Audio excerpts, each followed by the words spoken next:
Hello YouTube. So I'm a bit out of breath, climbing up a very steep hill. Much steeper than it looks. See, this is the incline. Look at that beautiful view though. So I'm back at the dump again, so let's get digging. I think I found silver, guys. It's just a handle, but it looks like silver. Yay!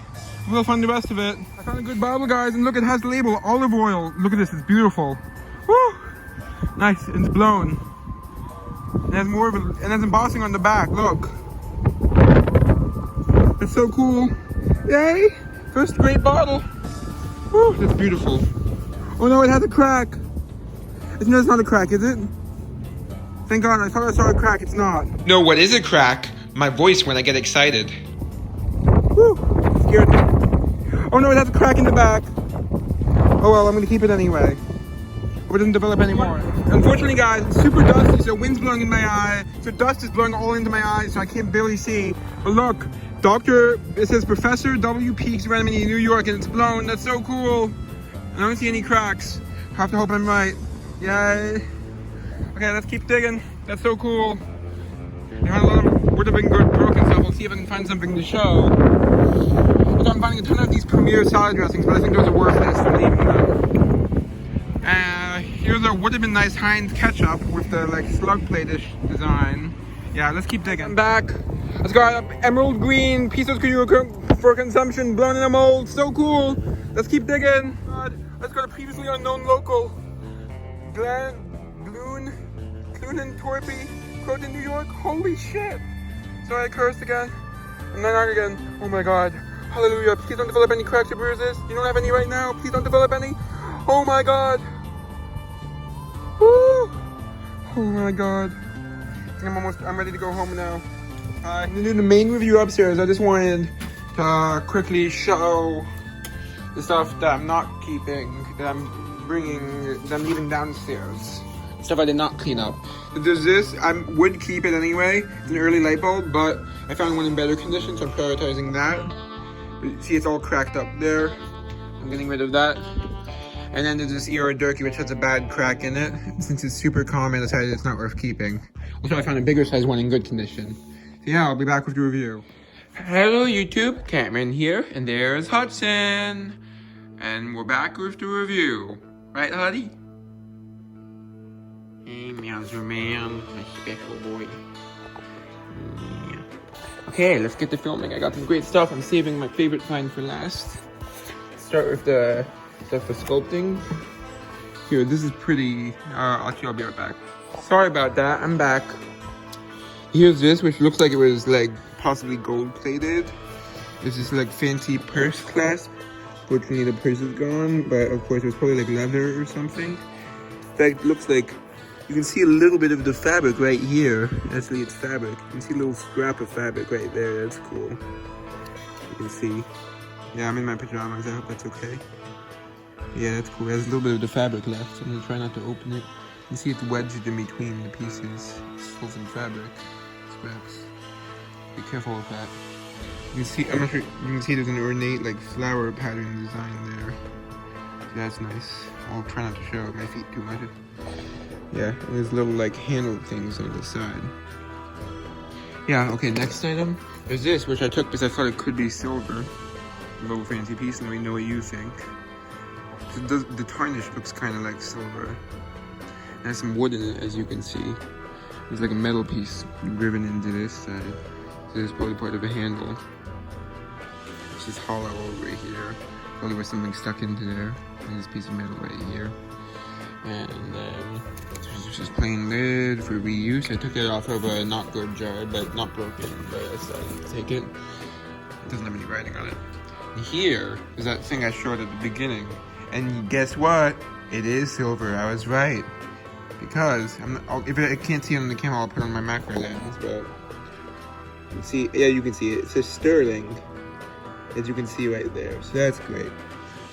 Unfortunately, I don't know if it's going to go in my collection, but I'm definitely going to put it in storage at the very least. But it says something else on this side. One moment, I'm going to read it and I'll come back. Okay, so it turns out it says sterling on both sides. So, unfortunately not a brand name. That would make it even better. But yeah, I think it's hollow though. It's not solid, which is to be expected, but it's sick. Yeah, that's a pretty nice thing. Then there's this jar. Unfortunately, it developed a bunch of cracks in it, as you may be able to see. But it's pretty cool, so I'm not sure yet if I'm going to keep it. I'll at the very least save it for giving away or selling. It's Hyler's, New York. Based my research was either a cocoa powder or a chocolate powder. From Hyler's was like a candy company. So that's cool. Probably would turn purple if I left it in the sunlight. And I'll show this one, which is pretty good. It's one of my better finds. One of my top 3, I'd say. If some of the other ones were in better condition, they would be a rank above this, but that's beside the point. This is blown, by the way.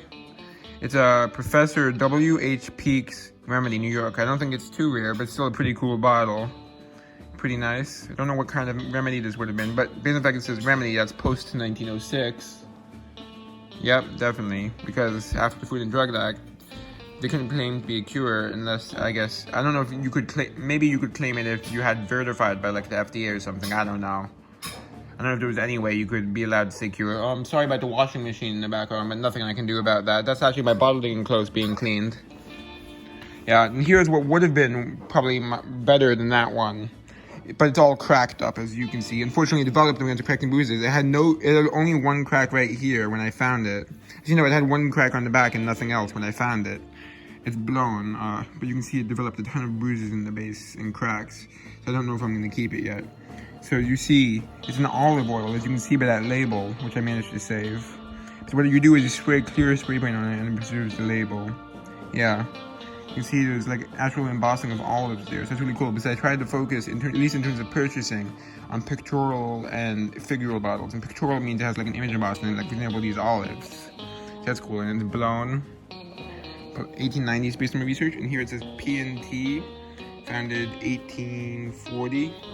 And I'll check one moment. I have what it stands for somewhere here. Where did I put it? Okay, it's right there. I haven't actually fully printed it out yet or stapled it because I don't know if I'm keeping it, but it says Park and Tifford. There's their building in New York, or one of their buildings where their store was. Yeah. So, next item. This is a really good one. I'm really happy about this one. This is one of my top 3 finds. This one, and the local one that I showed before, which I'm going to show, which is my best find. Here's a nice Pisos. It was originally called Pisos Cure for Consumption, but I guess after the Food and Drug Act, they got in trouble for that, so they stopped calling it that. Now they call it Pisos Remedy for Coughs and Colds. At least that's what it said on the paper label, if I'm not mistaken. So that says the Piso Company. As you can see, that's really nice emerald green, blown in a mold. You can see it says Pisos, the Piso Company, Hazeltine & Co. Yep, pretty nice. Yep, pretty nice. That's cool. We're making a nice window bottle, as you can see. Get that in the light. Beautiful. Okay, sorry about that. I'm back. So there's Huddy Buddy. Oh, he's such a good kitty cat. I call him a meowser. Look at it. He's looking at something. And he hears something. Look at that pretty face. Wow. He's coming. Oh, or he's not. Okay, let's keep going. This one is quite common. I actually dug one last time too. Father John's Medicine, Lowell, Mass. This is a machine-made version, but earlier machine-made, so like 1910s or so. Yep. The other one's in better condition, which... Oh, I thought it had it right here, but I guess I put it in my room. The other one's in better condition, so I'll keep the other one. But this one's still good enough to give away or sell. Here, I have a few items in this box. First is this nice Larkin. Unfortunately, it's the unembossed version. But I know what it is because I'll show it in a moment. And you can see it has on the stopper, I'm not sure if you can see it, but it says Larkin on it in Buffalo. Here. You can kind of see it on the metal stopper, which I am not going to take out. You see it still has some of the original contents. I wonder if it still smells, but I don't want to risk breaking the stopper in order to investigate. And it is blown in a mold, by the way. Fortunately, it has a small bruise on the bottom, but it still displays nice. So I'm probably going to keep it, but I'm going to try to clean it off better. See, I missed the spot there. Yeah. Then this, which I'm not going to keep, but I thought it was good enough to take for giving away. An E.R. Durkee's salad dressing, New York. As you saw downstairs, I found a smaller size one, but that one was badly cracked. But this one's in very good condition. Other than I didn't get every single piece of dirt. I missed some at the bottom, so I stopped my video by accident. There's a bit of a jump there. Similarly, it has the registered symbol, which is like an English thing, if I'm not mistaken. It's like the registration for England, but I think that's just a stylistic choice because this is an American bottle. But that's like similar to that symbol they would use in England for like registration of bottles. So that was something they did in England. It was patented April 17th, 1877. But this is, of course, a much newer one, machine-made, but early machine-made. Okay, there's two more things in here. First is this really cool thing. It's an early light bulb, Edison. I'll show you it's acid etched. Edison Mazda, that's the brand name. Unfortunately, the base is a bit loose, so I just have to hope it doesn't fall off. You can see that's that point, which shows it's early. Yeah, I found a second one as you saw, but it was cracked up, so I didn't keep it. Just have to hope that base stays on. Here, I found one with a worse condition lid last time, which was 4 days ago. Well, 4 days before the dig that I'm showing now. This is actually, I'm filming this the day after I dug. You know, I always clean the bottles off the day of. Yeah, because I'm too excited to wait. You can see it's a nice milk glass. Pretty much mint condition in terms of the jar itself. Unfortunately, I can't unscrew the lid, but I think there's contents in there. I'm not going to try to unscrew it because I don't want to break it, but you can see this is a much better condition lid than the last one. Yeah, nice. It says beauty, but like in French, I think. And then Alkaya, pressure, whatever it says. That'd be something else French. Yeah, but this is an American company. As you can see, it says New York. So it's probably 1910s. Okay, now the final and best find. First, I want to... yeah. And here we are. Oh my god, I didn't even know this existed. And I did research on this bottle. And I found some from the Peekskill location, which was their main location in Peekskill, which was a saloon. Let me just show the bottle and then I'll say this. Look, Clune and Torpy. Croton, New York, that's where I live. Normally I wouldn't reveal that, but whenever I find a local bottle, it's the only time I mention where I live.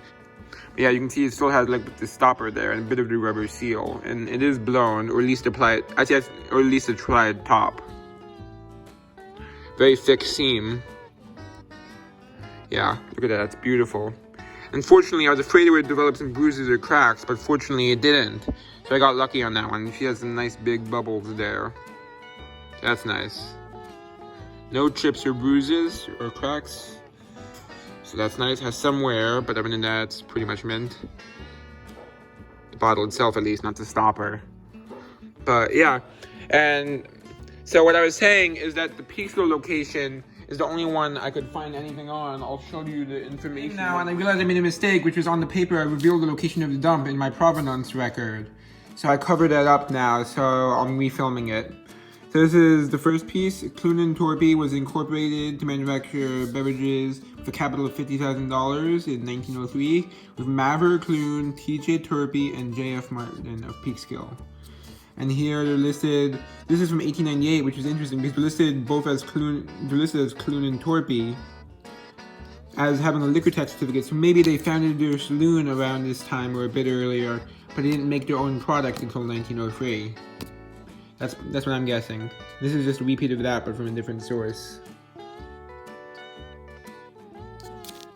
This one says is more specific actually, because instead of saying T.J. Torpy, it says Thomas J. Torpy, which means Thomas.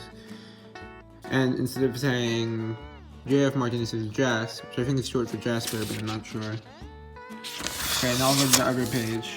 This is the information about it. You see, this is the building, this is where their saloon was. It still stands today. I've actually been there. Before I knew about the saloon even existing though, but I've been to that gazebo there. Yeah, so that's cool. Here's an older picture of it, but still after the place was there. I mean, after the saloon. Okay, so here's the information. You can pause to read if you're interested. Yep. Okay, back to that. Oh, yeah, I wanted to show, I found this in the dump earlier. I don't know if this would have had the Peekskill stopper. I don't think so. I think this would have just had the metal stopper for rubber seal based on what's left there.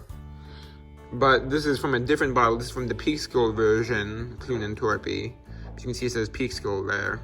This one I found, you saw in last video. Yeah. Oh, look who's on top of the scratching post. Heidi. He likes the height of the scratching post. He likes it. He's a silly boy. Hey, buddy. You want to end the video with me? Hello. Come on. Can you look at the camera? Look at the camera. Okay, it's time to meow. Oh.